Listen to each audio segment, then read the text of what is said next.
that feeling when you ask a question and you just get a weird look? Like maybe you came off a little too strong? Well, there's this simple grammar tweak that can be a total secret weapon for smoother conversations. So today, we're going to unlock the power of indirect questions. So here's our game plan. We'll kick things off by seeing why asking the right way even matters. Then we'll get into what indirect questions actually are and get hands-on with building both the WH and the yes or no types. We'll even tackle a tricky little exception before you get to test out your new skills. Okay, so let's dive right in. It's not just what you ask, it's how you ask it, and the difference can be huge. Seriously, just listen to this. Okay, so on one side you've got, what do people usually buy here? It's direct, sure, but it feels a bit, abrupt, almost demanding, right? Now let's compare that to, could you tell me what people usually buy here? See what I mean? It's just softer, more respectful. It's like you're starting a conversation, not just demanding information. So what is this magic trick we're doing with our grammar to sound more considerate? Let's get a really clear definition. Basically, indirect questions are just, a more formal and polite way to ask something. They add this really crucial layer of respect and consideration to how you speak. So when should you use them? Where do they really shine? Well, they're perfect when you're speaking to someone for the first time, to help build a good vibe. They are absolutely essential for sensitive topics where you want to be extra careful. And they're fantastic for asking for opinions because it really shows you value what the other person has to say. All right, so how do we actually do this? How do we build these things? Let's start with the most common type out there, the WH questions. Your whats, wheres, whys, and hows. And here it is. This is the key. It all comes down to one single golden rule. If you get this, you are 90% of the way there. Ready? In an indirect question, the verb always follows the subject. Now think about that. It's the total opposite of a normal question where we flip them around. Let's just break down the formula so you can see it. You start with a polite opener, something like, could you tell me? Then you add your why word, and here's that golden rule in action.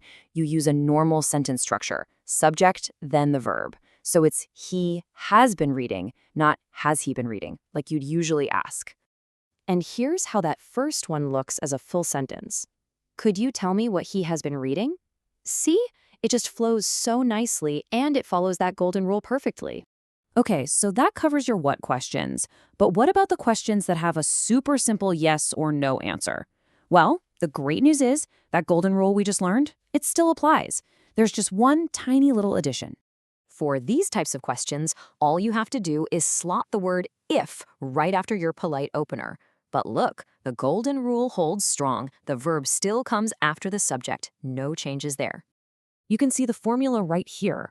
We've got our stem, can you tell me? Then we pop in oof, then the subject, she, and finally the verb has been sleeping. It's a really simple, super consistent pattern once you see it. Let's look at another one all put together. Do you know if he speaks German? Now, notice how the subject he comes before the verb speaks. You're not asking, does he speak? What you're really asking is if the statement he speaks German is true. It's a small change in grammar, but it makes a huge difference in tone. Okay, you've totally mastered the golden rule. You're feeling good. You're feeling confident. So of course, now it's time to introduce the one main exception. But hey, don't worry. It's a very specific one, so it's actually pretty easy to remember. This little twist happens specifically with the phrase, do you think? When you use that phrase, the question word, your why, what, or how, it jumps all the way to the very front of the sentence. So you would never say, do you think why she wins so often? No, that just sounds weird, right? Instead, that why moves to the front. Why do you think she wins so often? It's a unique structure for sure, but it kind of makes sense when you think about it. You're asking for the reason behind their opinion.